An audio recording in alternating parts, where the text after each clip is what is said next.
चलिए, good evening. Current affair series में आज हम बात करेंगे, अभी हाल ही में डेवलपमेंट हुआ साहित्य अकादमी पुरस्कार की और ज्ञानपीठ पुरस्कार की। भारत के अंदर दो पुरस्कार जो साहित्य के क्षेत्र में दिए जाते हैं, उनमें सबसे बड़ा पुरस्कार है ज्ञानपीठ पुरस्कार, और दूसरा उससे बड़ा पुरस्कार 2 नंबर पे जो आता है वो है साहित्य अकादमी पुरस्कार। और दोनों के ऊपर सवाल भी पूछे जाते हैं। दोनों के ऊपर सवाल पूछे जाते हैं, तो हम अभी ये जो चर्चा में है करंट अफेयर में, तो इनके बारे में बातचीत भी करें, थोड़ा सा इनके बारे में बैकग्राउंड बात करें, फिर फैक्ट तो अपने आप याद हो जाएंगे। जो व्यक्ति भारत की जो संविधान है उसकी अनुसूची 8, कॉन्स्टिट्यूशन ऑफ इंडिया की शेड्यूल 8 जो है, उसमें किसको रखा गया है? भाषाएं, भारतीय भाषाएं कितनी? 22 है ना। तो जो व्यक्ति भारत की संविधान की 8वीं अनुसूची की 22 भाषाओं में पूरे जीवन भर साहित्य का सर्जन करता है, कविताओं का सर्जन करता है, या किसी भी प्रकार से लिटरेचर को बढ़ाने में, एनरिच करने में अपना योगदान देता है, उसको अगर वो सरकार की नजर में एक अच्छा और सार्थक प्रयास उसने किया, अच्छा साहित्य की रचना की, तो उसको लाइफ टाइम अचीवमेंट के अवार्ड के रूप में ज्ञानपीठ पुरस्कार दिया जाता है। तो 60वें ज्ञानपीठ पुरस्कार की बात हम करेंगे। किस व्यक्ति को ज्ञानपीठ पुरस्कार मिलता है?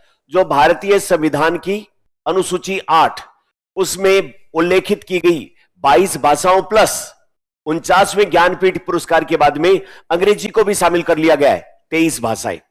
22 तो 8वीं अनुसूची वाली, और 23वीं कौन? इंग्लिश। उसमें अगर किसी भी प्रकार से मौलिक उत्कृष्ट साहित्य का संचालन करता है, एक से ज्यादा किताबें और बहुत ही बेहतरीन प्रदर्शन करता है, तो उसके योगदान को देखते हुए लाइफ टाइम अचीवमेंट के अवार्ड के रूप में उस व्यक्ति को दिया जाता है ज्ञानपीठ पुरस्कार। जबकि दूसरी तरफ साहित्य अकादमी पुरस्कार किसको दिया जाता है? जो भारत के संविधान की अनुसूची 8 उसमें जो 22 भाषाएं हैं, उसमें इसके अलावा 2 और भाषाएं, इंग्लिश और राजस्थानी। तो टोटल कितनी भाषाएं होगी? 24। 22 तो वो, और 2 और कौन कौन है? इंग्लिश और राजस्थानी।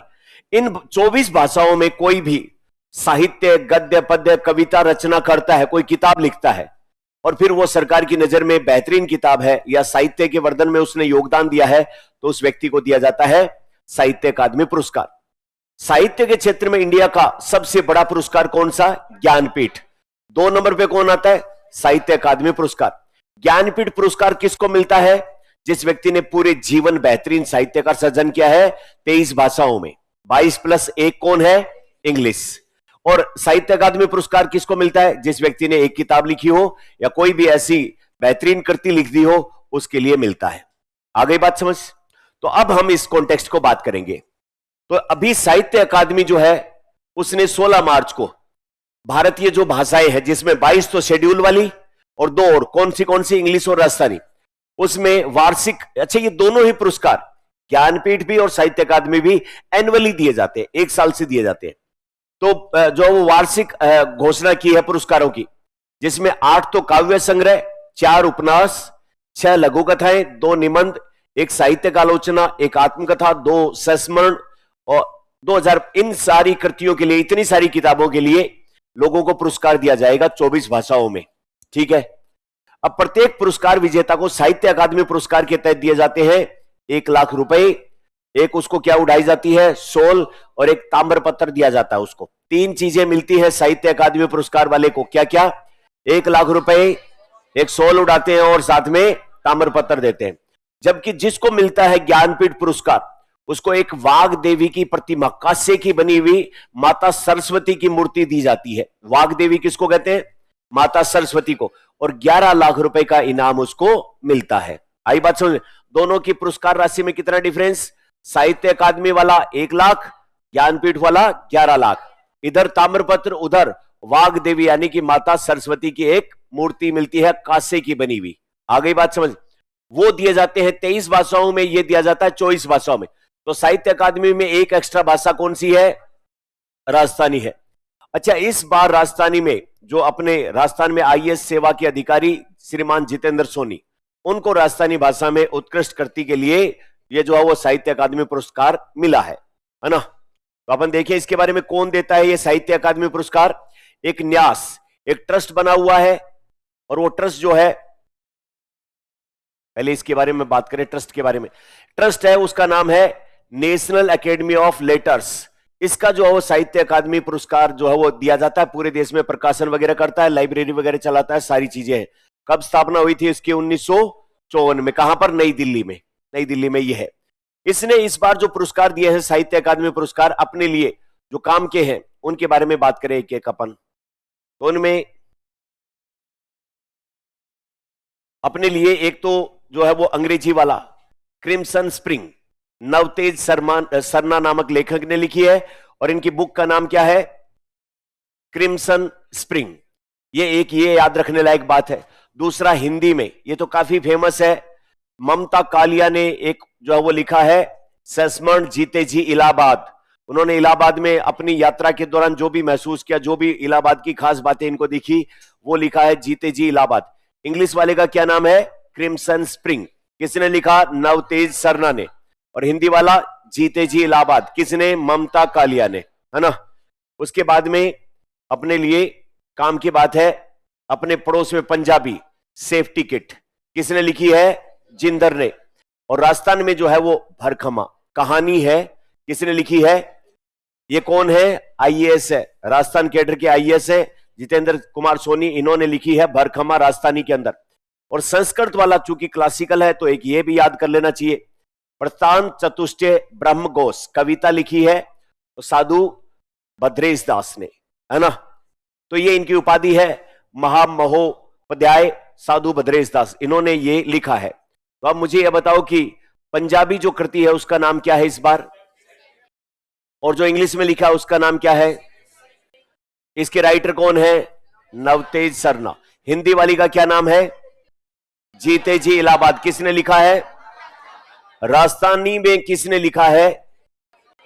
इनकी जो है वो कहानी का नाम क्या है?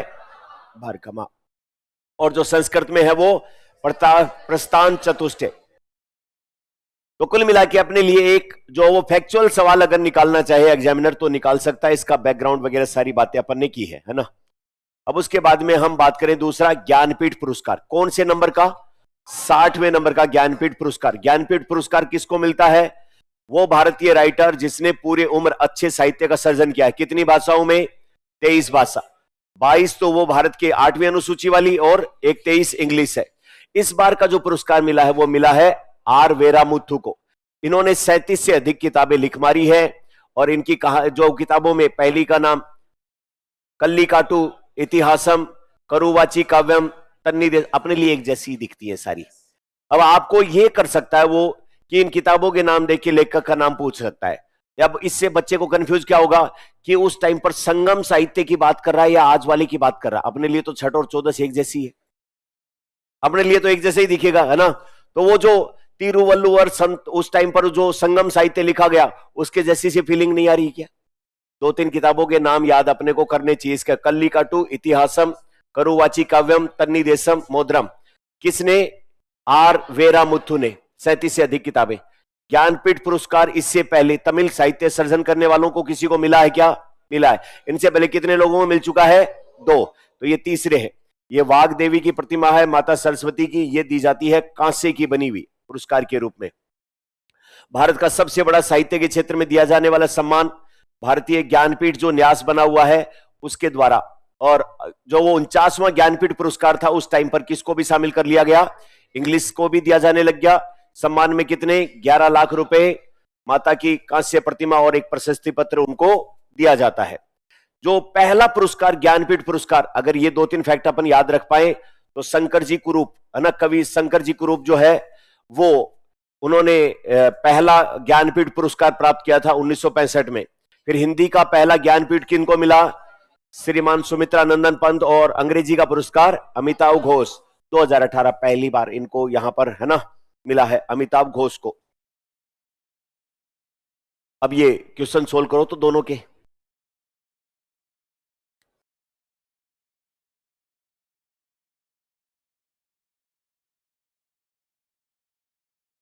अगला सवाल सोल्व करो।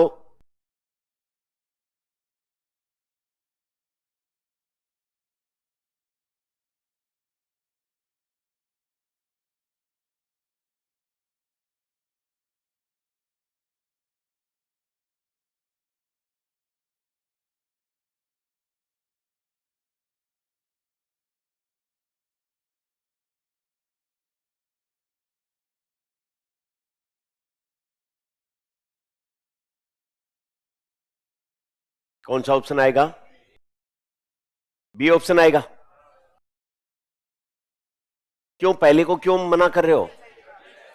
कन्नड़ की जगह वो क्या है?